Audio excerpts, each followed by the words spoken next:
Hello everyone, I am Prahar. Today I am going to provide you our view on budget 2023. Under new tax regime, income up to 7.5 lakhs is not taxable. The new tax regime is been made deferred tax regime. This should increase the economic consumption and benefits those with the low incomes.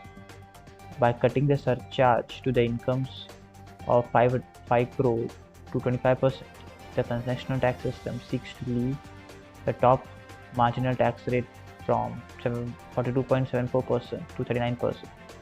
The administration has improved the new tax system's appeal by adding additional income tax advantages. There will be likely be more commissioners, which will assist the resolution of appeals. The improvement of taxpayer experience is the clear priority.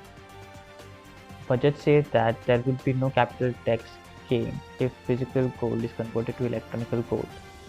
This promotes electrical gold, and those who convert their physical gold to electronic gold will receive a tax credit. The Indian Railway earned the greatest investment boost of 2.4 lakhs crores compared to the 1.4 lakh crore the previous fiscal year, making it highly favorable budget.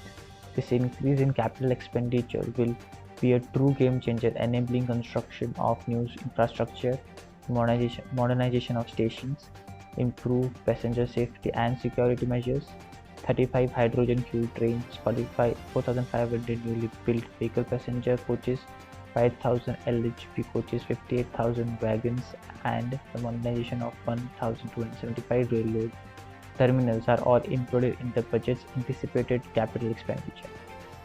100 crucial infrastructure projects will be carried out by the government to improve the last and the first mile connections and ensure the safe delivery of critical raw materials. According to the budget, DigiLocker services will be extended to the fintech industry. Utilizing DigiLocker and Aadhaar card will provide us a one-step solution which will build for reconciliation and updating an address of individuals stored by multiple government agencies, regulators, and regulated enterprises. This will provide boost to the fintech sector. Thank you.